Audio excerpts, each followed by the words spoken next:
Hi friends, എല്ലാവർക്കും Hasina's cooking വേഡിലേക്ക് സ്വാഗതം. എൻ്റെ ചാനൽ ആദ്യമായിട്ടാണ് കാണുന്നതെങ്കിൽ എല്ലാവരും ഒന്ന് സബ്സ്ക്രൈബ് ചെയ്ത് സപ്പോർട്ട് ചെയ്യണേ.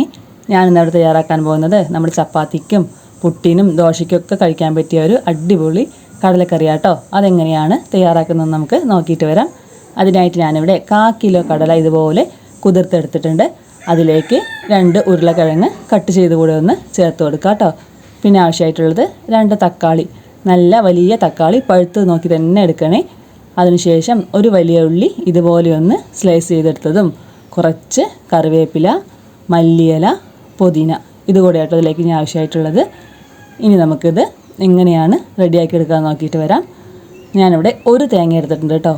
അതിലേക്ക് ഒരു കരണ്ടി നമ്മുടെ വേവിച്ച കടലയില്ലേ അതുകൂടെ ഒന്ന് ചേർത്ത് കൊടുത്തിട്ട് നന്നായിട്ടൊന്ന് അരച്ചെടുക്കണം കേട്ടോ. നമ്മുടെ കറിക്ക് നല്ല കുറുക്കം കിട്ടും. അതിനാണ്. ഇനി ഒരു ചട്ടി അടുപ്പിൽ വെച്ചിട്ട് ഓയിൽ ഒഴിച്ചിട്ട് ഒരു 1/2 സ്പൂണ് ഒലിവ് കൂടി ചേർത്ത് കൊടുക്കുക കേട്ടോ. അടുപ്പിൽ വയ്ക്കുന്ന ചട്ടിയാണേ, അതുകൊണ്ടാട്ടോ അങ്ങനെ പുകഞ്ഞ് കരിഞ്ഞിരിക്കുന്നത്. അതിനുശേഷം അതിലേക്ക് ഒരു വലിയ ഉള്ളി കട്ട് ചെയ്തതില്ലേ അതുകൂടെ ഒന്ന് ചേർത്ത് കൊടുത്തിട്ട് നല്ലപോലെ ഒന്ന് വഴറ്റിയെടുക്കണം കേട്ടോ. ഇതുപോലെ വഴണ്ട് വരുമ്പോൾ മല്ലിയില, കറിവേപ്പില, പുതിന അതുകൂടെ ചേർത്തിട്ട് നന്നായി ഒന്ന് മിക്സാക്കി എടുത്തിട്ട് 1 സ്പൂണ് ജിഞ്ചർ ഗാർലിക് പേസ്റ്റ് അതുകൂടെ ഒന്ന് ചേർത്ത് കൊടുത്തിട്ട് നന്നായി ഒന്ന് വഴറ്റിയെടുക്കുക കേട്ടോ. പിന്നെ ഇതിലേക്ക് ആവശ്യമായിട്ടുള്ളത് നമ്മുടെ കട്ട് ചെയ്ത് വെച്ച തക്കാളി ഇല്ലേ അതുകൂടെ ഒന്ന് ചേർത്ത് കൊടുത്തിട്ട് ഒന്നുകൂടി ഒന്ന് നന്നായി മിക്സാക്കി എടുത്തിട്ട് ഇതുപോലെ എണ്ണ തെളിഞ്ഞ് വരുന്ന സമയമാകുമ്പോൾ 1/2 സ്പൂണ് പെരിഞ്ജീരകവും 1/2 സ്പൂണ് ഗരം മസാല, 1 സ്പൂണ് മഞ്ഞൾപ്പൊടിയും കൂടി ഒന്ന് ചേർത്ത് കൊടുക്കുക കേട്ടോ. പിന്നെ ഇതിലേക്ക് ആവശ്യമായിട്ടുള്ളത് നല്ല എരിവുള്ള മുളക് പൊടി, 2 സ്പൂണ് ഉപ്പ് അതുകൂടെ ചേർത്തിട്ട് നന്നായിട്ടൊന്ന് മിക്സാക്കി എടുക്കുക. 1 സ്പൂണ് മല്ലിപ്പൊടി കൂടെ ഒന്ന് ചേർത്ത് കൊടുക്കുക കേട്ടോ. എന്നിട്ട് നല്ലപോലെ ഒന്ന് വഴറ്റിയെടുക്കുക കേട്ടോ. അതിനുശേഷം അതിലേക്ക് നമ്മുടെ അരച്ച് വെച്ച തേങ്ങയില്ലേ, കടലയും തേങ്ങയും കൂടെ അതും കൂടെ ഒന്ന് ചേർത്ത് കൊടുക്കുക കേട്ടോ. ഇതുപോലെ 1 സ്പൂണ് കോൺഫ്ലവർ നന്നായി കലക്കിയിട്ട് അതും കൂടെ ഒന്ന് അതിലേക്ക് നന്നായി തിളച്ച് വരുന്ന സമയത്ത് ഒഴിച്ചു കൊടുക്കുക കേട്ടോ. നല്ലപോലെ കലക്കണേ, അല്ലെങ്കിൽ കട്ട പിടിച്ച് പോകും.